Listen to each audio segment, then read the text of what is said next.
Hi everyone, and welcome back to another Firebase video.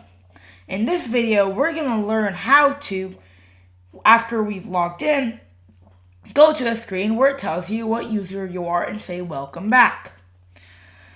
Now, this might be a little bit complicated, because you will get a lot of errors along the way. So, there's no documentation on this. So we're going to go directly to Xcode. Actually, we're going to open it from the terminal. Because, again, we're going to have to. cd or we can just do open desktop /new server test /new server test .exe workspace.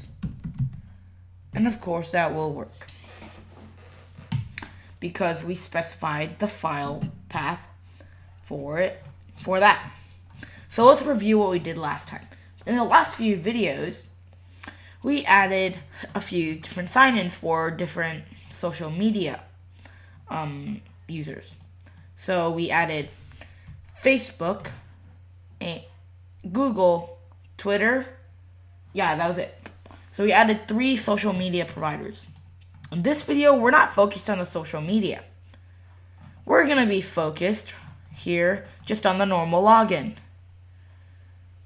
And as you see here, right there, I've created a new logged in view controller. Now, that one is this view controller. So once you log in, you're going to go to that view controller. You're not going to stay in here. And when we normally log in, these 2 buttons will be hidden for just this video. And here's a few things to do. In the email place, make sure you change the keyboard type to email address. Password, make sure you have secure text, which we've always had. And the keyboard type can just be default. And again, if we go over here, we just have a normal label. And the label is linked up to a welcome label.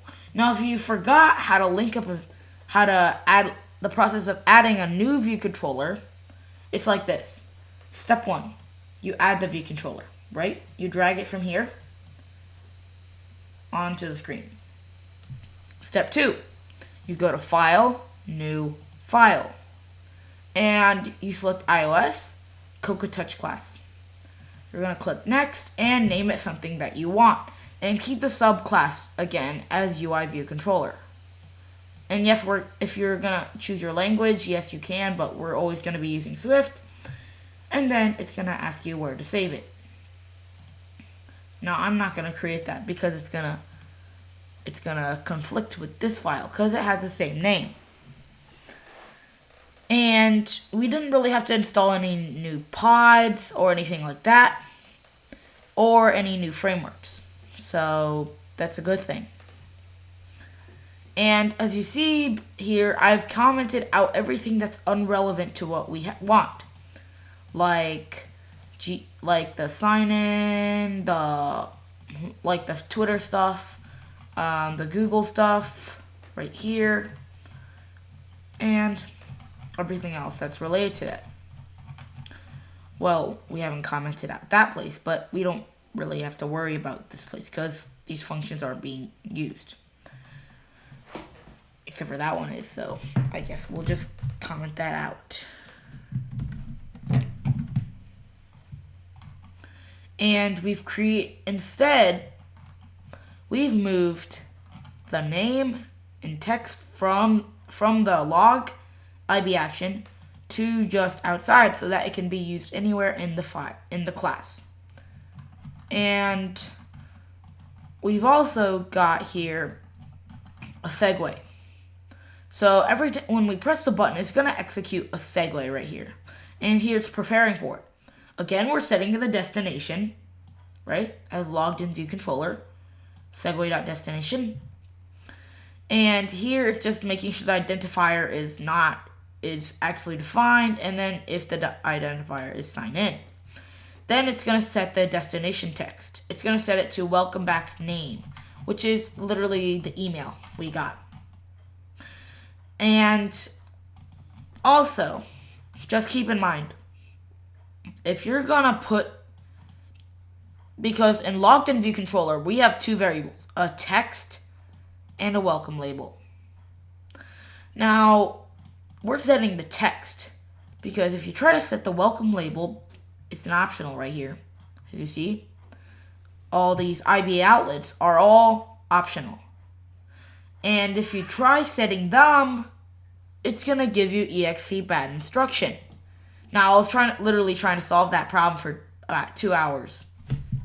So, if we change this to welcome label.text, it's going to give us an error. Or actually, wait. Oh, okay. Then we'll just add that. Nope. Oh. We're going to have to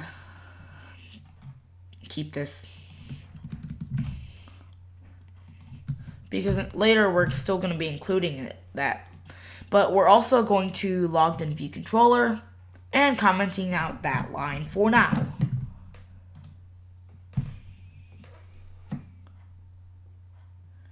So once we launch the app,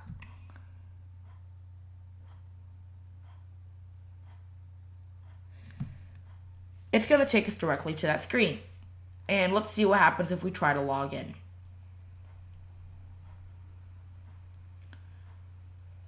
So let's enter email.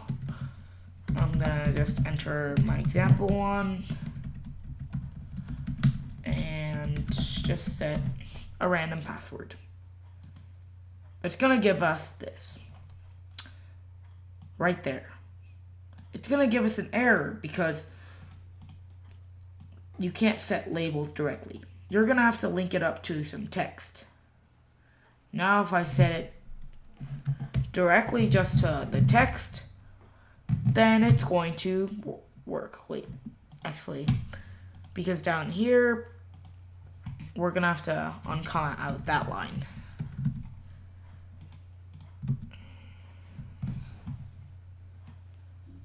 And that way it should work.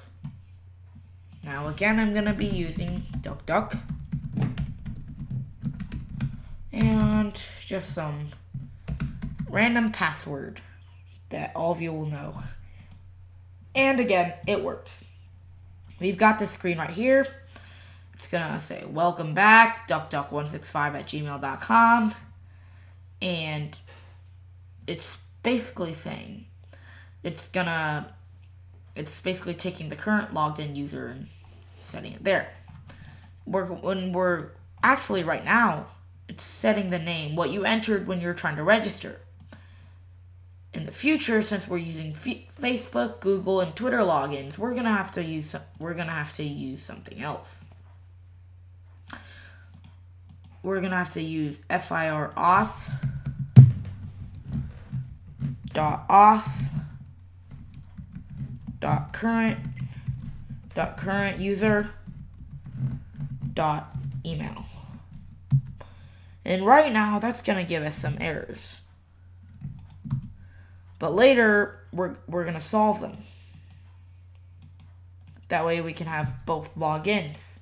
And if you're going to have a lot of logins like Google, Facebook, and Twitter, then you're going to get more people on your app.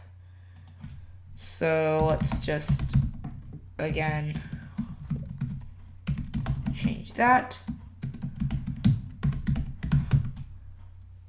And press register. It's gonna give us the optional. And this is an easy fix. And this is what we'll be using later. Another thing that will give you an error. If you try to log them out in view did load. So if you do try FIRAuth.auth.log sign out, that's gonna give you some errors. Again, pretty much everything in this app will give you errors if you don't do it correctly, and that goes same for every single app. So I'm just going to type in my email.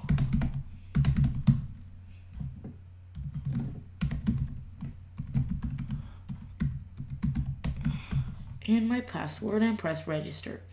That's going to set it to nil because it's logging out right before you're moving. So then it doesn't know which user you are. So we're going to delete that. And we're just going to set it like that. So anyway, guys, thank you guys for watching this video. Hope you enjoyed it. In the next video, we are going to basically be adding this same login, but for both Facebook, or all three, Facebook, Google, and Twitter sign-ins. That way we can integrate our Facebook, Twitter, and Google sign-ins into our app.